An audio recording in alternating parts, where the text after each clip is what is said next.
Assalamualaikum warahmatullahi wabarakatuh. Salam kimia, kenali dunia dengan kimia. Saya Hanif Nurul Inayah dari Pendidikan Kimia 19 UIN Wali Songo, Semarang.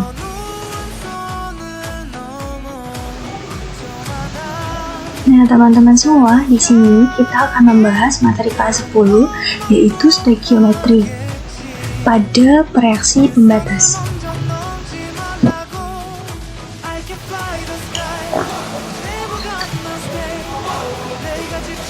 Nah, sebelum kita membahas lebih lanjut, kita ketahui dulu pengertian dari reaksi pembatas. Nah, apa yang kalian ketahui tentang reaksi pembatas? Yang tahu bisa komen di bawah. Nah, silakan, atau bisa baca buku lagi, memahami. Nah, reaksi pembatas itu merupakan apabila ada suatu reaktan yang pertama kali habis digunakan pada saat reaksi kimia, itu disebut reaksi pembatas. Nah, di sini keterangannya itu habis. Artinya, kalau misalnya ada suatu reaksi kimia, logikanya kalau yang pertama kali habis berarti jumlahnya itu lebih sedikit daripada senyawa yang lain. Contohnya seperti ini. Ada suatu reaksi kimia, A plus B menghasilkan C. Kemudian, A plus B ini merupakan reaktan atau pereaksi, sedangkan yang C merupakan produk. Nah, untuk melihat reaksi pembatasnya, kita tidak usah melihat yang produk ya, kita hanya fokus pada reaktannya.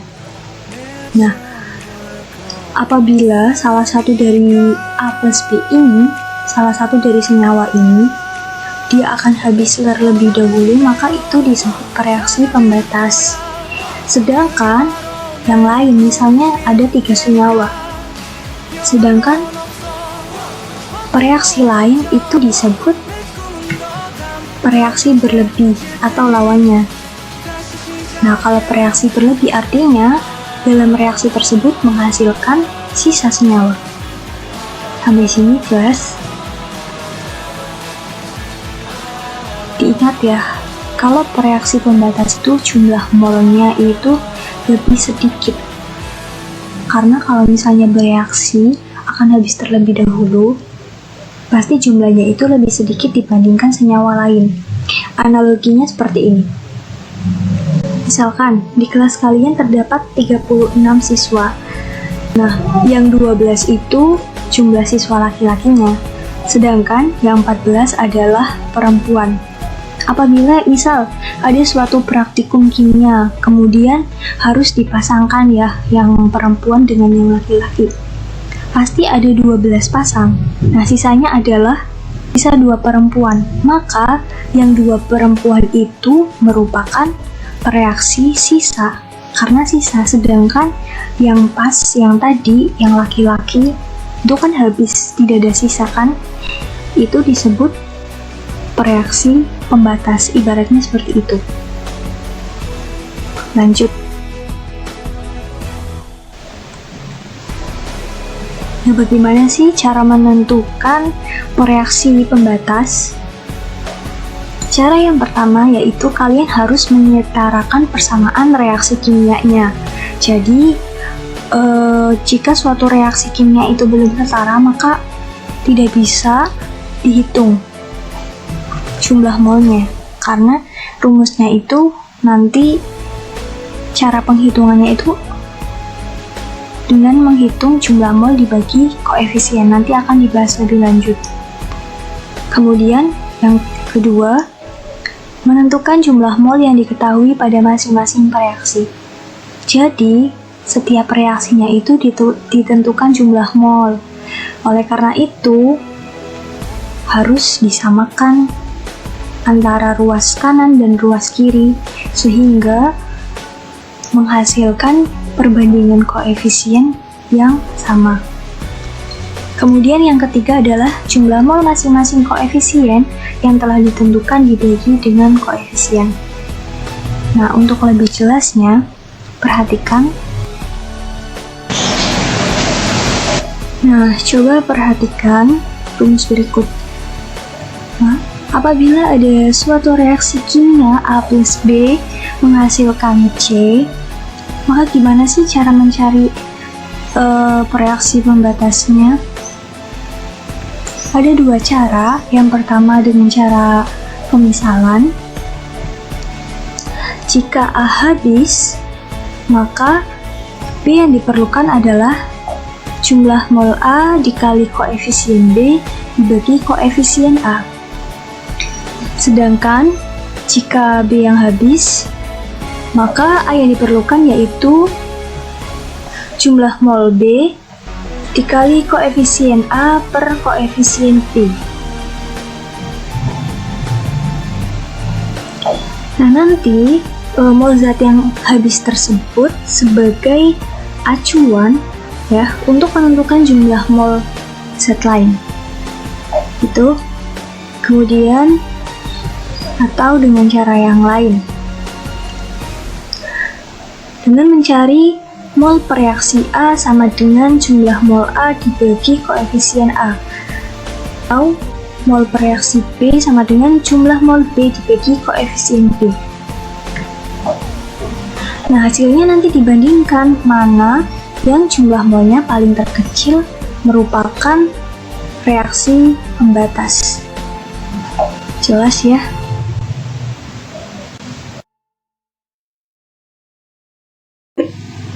Nah, untuk lebih jelasnya, coba perhatikan contoh soal ini. Contoh yang pertama, yaitu apabila diketahui 8 mol NO direaksikan dengan 7 mol oksigen, maka tentukan senyawa yang akan habis terlebih dahulu.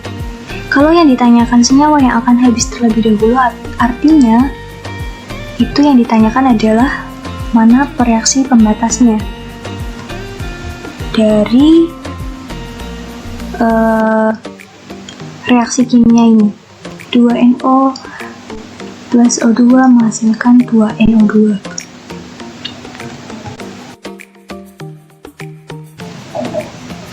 Baik, sebelum kita menjawab soal, kita pahami dulu soalnya, kita analisa apa saja yang perlu diketahui.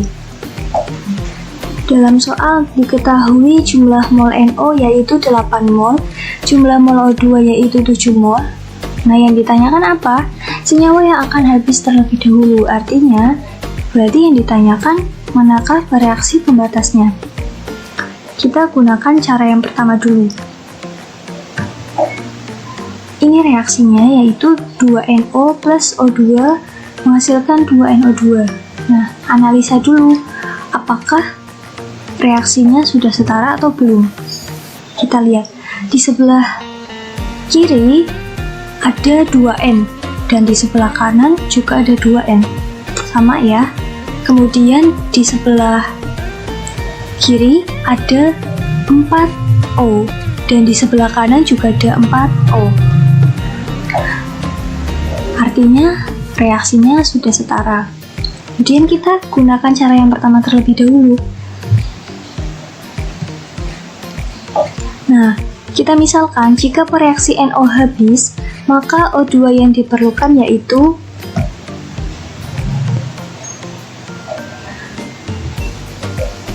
rumusnya seperti tadi, jumlah mol NO.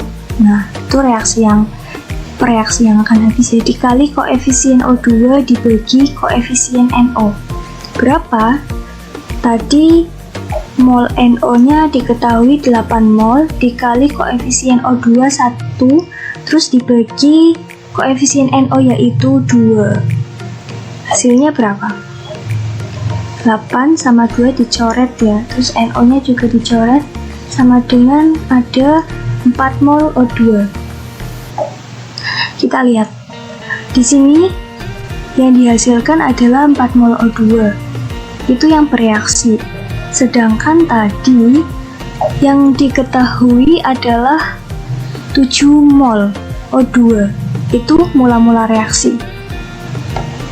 Karena yang bereaksi lebih sedikit, ya,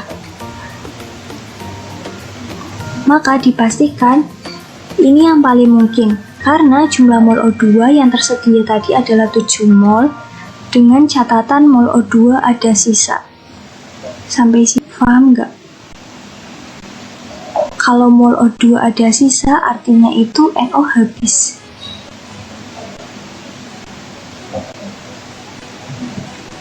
Lanjut. Selanjutnya, kita misalkan reaksi yang satunya. Jika reaksi O2 habis, maka NO yang diperlukan yaitu, rumusnya sama seperti tadi, cuma diganti ya. Yang jumlah mol O2 dikali koefisien NO dibagi koefisien O2. Berapa? Tadi jumlah mol O2-nya ada 7 mol, kemudian koefisien NO-nya 2 dan koefisien O2-nya ada 1. Dikalikan, jadinya 14 mol NO. Sampai sini paham? Kemudian kita analisis. Nah, tadi pada saat mula-mula reaksi, NO yang tersedia ada berapa? Ada 8 mol. Sedangkan dalam perhitungan ini yang bereaksi ada 14 mol. Gak mungkin dong yang bereaksi itu lebih banyak, nanti hasilnya kan minus. Jadi, reaksi ini tidak mungkin terjadi karena jumlah mol NO yang tersedia adalah 8 mol. Nah, ini kan 14 mol, artinya ini tuh melebihi, jadi nggak mungkin ya reaksinya terjadi. Jelas ya? Maka, NO merupakan pereaksi pembatas. Jadi, yang benar itu tadi pemisalan yang pertama. Yang jika NO habis, maka O2 yang diperlukan adalah, tadi kan sudah jelas ya. Nah, selanjutnya kita pakai cara yang kedua. Nah, tadi cara yang kedua adalah mencari jumlah mol dari masing-masing reaksi. Berarti kita mencari mol NO dan mol oksigen. Yang pertama, kita cari mol NO-nya dulu. Nah, rumusnya tadi sudah jelas ya, tinggal jumlah mol NO dibagi koefisien NO. Tadi jumlah molnya 8 mol NO, kemudian koefisiennya adalah 2, tinggal dibagi, jadi 8 bagi 2 sama dengan 4 mol NO. Kemudian, yang oksigen, sama, jumlah mol oksigen dibagi koefisien oksigen. Tadi jumlah mol oksigen ada 7 mol, kemudian koefisiennya 1 tinggal dibagi 7 dibagi 1 sama dengan 7 mol O2. Sampai sini jelas ya. Kemudian kita bandingkan 4 mol NO sama 4 mol O2. Itu kira-kira yang lebih kecil itu yang mana? Iya, betul. Yang lebih kecil adalah 4 mol NO. Maka, karena mol NO lebih kecil daripada mol O2, sehingga NO merupakan pereaksi pembatas. Hasilnya sama kan tadi kayak yang cara pertama? Contoh selanjutnya. Contoh yang kedua, diketahui seorang anak bernama Bambang ingin mereaksikan 65 gram seng dengan 6,5 gram belerang, sehingga menghasilkan seng sulfide.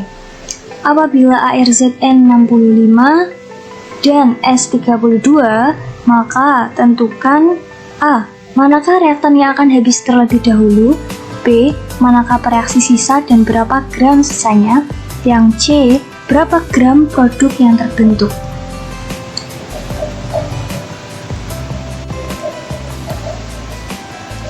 Yang diketahui apa saja? Diketahui massa Zn sama dengan 65 gram, massa sulfur 6,5 gram, ArZn 65 gram per mol, ARS 32 gram per mol. Yang ditanyakan, manakah reaktan yang akan habis terlebih dahulu? Yang B, manakah reaksi sisa dan berapa gram sisanya? Yang C, berapa gram produk yang terbentuk? Nah, jawab. Ini reaksinya harus ditulis dulu ya, reaksinya biar kita tahu reaksinya sudah setara atau belum. Sekarang kita lihat di sebelah kiri Zn-nya jumlahnya ada 1, di sebelah kanan juga ada 1, dan di sebelah kiri S-nya ada 1, sebelah kanan juga ada 1, maka reaksinya sudah setara.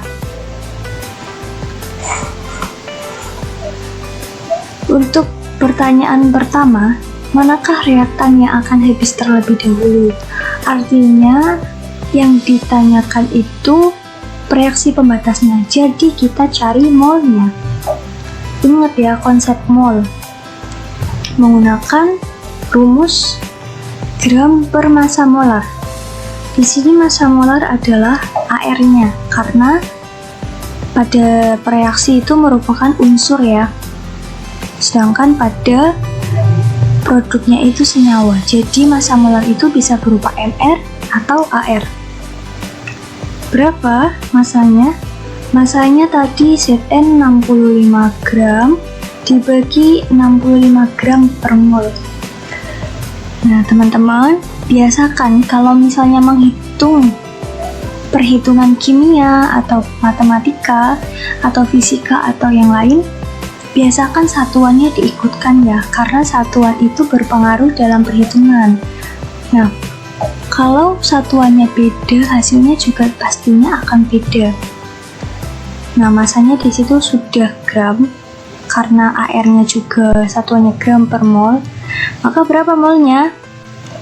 1 mol. Kemudian cari mol S. Sama, gram S dibagi massa molar. Berapa? Tadi massa S sama dengan 6,5 gram dibagi 32 gram per mol. Hasilnya adalah 0,2 mol. Seperti itu ya. Ini belum selesai, karena ini masih mol mula-mula. Oke, lanjut. Untuk menghitungnya, maka kita perlu, kalian ingat cara dengan mula-mula, reaksi, dan sisa. Sekarang kita tulis dulu reaksinya. Karena reaksi sudah setara, maka kita tulis mula-mulanya tadi berapa. Mula-mulanya itu tadinya sudah dihitung. Zn-nya tadi ada 1 mol, kemudian sulfur 0,2 mol, sedangkan produknya itu masih 0 ya, karena ini masih mula-mula, belum bereaksi. Kemudian saat bereaksi, kita lihat perbandingan koefisiennya. Kalau perbandingan koefisiennya sudah sama, 1 dan 1, maka kita lihat jumlah mol yang paling kecil. Karena untuk memungkinkan reaksi, ya, ingat perbandingan mol sama dengan perbandingan koefisien. Jika kita pakai mol yang paling besar, nanti hasil reaksinya jadi negatif. Jadi kita pakai mol yang paling kecil, mana? Betul, mol S 0,2 mol.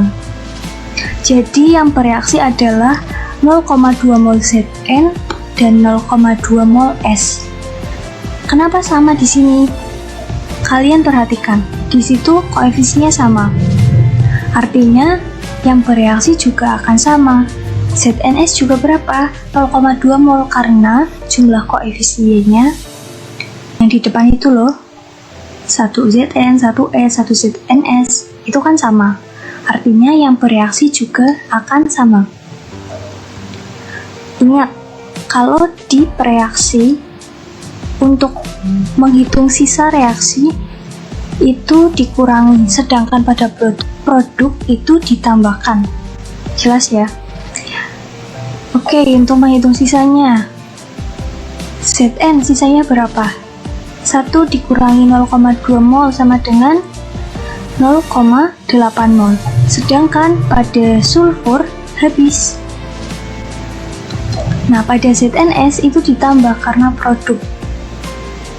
Jadi, di situ reaksi yang habis yang mana? Yang S kan? Nah, yang Zn itu sisa 0,8 mol.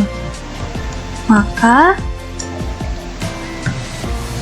reaksi yang akan terlebih dahulu habis itu adalah sebagai reaksi pembatas, yaitu yang mana?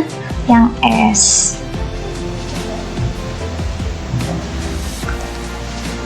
Lanjut ke soal yang B. Reaksi sisa tadi kan sudah diketahui pada perhitungannya tadi, yang sisa adalah Zn sebanyak berapa? 0,8 mol. Yang ditanyakan apa? Massa Zn juga ditanyakan ya. Ingat konsep mol. Untuk mencari massa, maka mol dikali massa molar. Nah, di sini yang dihitung adalah mol sisanya. Jadi mol sisanya ada 0,8 mol dikali 65 gram per mol. ARZN-nya itu ya. Berapa? Hasilnya 52 gram Zn. Nah, 52 gram Zn itu adalah Zn yang terbentuk, berarti itu zat sisanya Zn itu ada 52 gram. Kemudian massa produk. Untuk pertanyaan C itu massa produknya itu kan tadi produknya ZNS. Sama rumusnya. Mol sisa dikali massa molar. Berarti mol sisanya ada berapa? 0,2 mol kan? Kemudian massa molarnya itu menggunakan MrZNS karena itu merupakan senyawa. Berapa hasilnya? 0,2 mol dikali 97 gram per mol. 9 itu MrZNS ya. Itu dari ARZN ditambahkan ARS. 65 ditambah 32. Oke, berapa hasilnya? 19,4 gram ZNS. Nah, selesai. Bisa dipahami? Oke.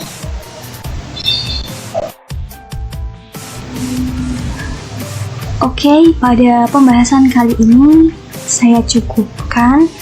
Apabila ada kritik dan saran atau kekurangan saya, mohon maaf yang sebesar-besarnya. Wassalamualaikum warahmatullahi wabarakatuh.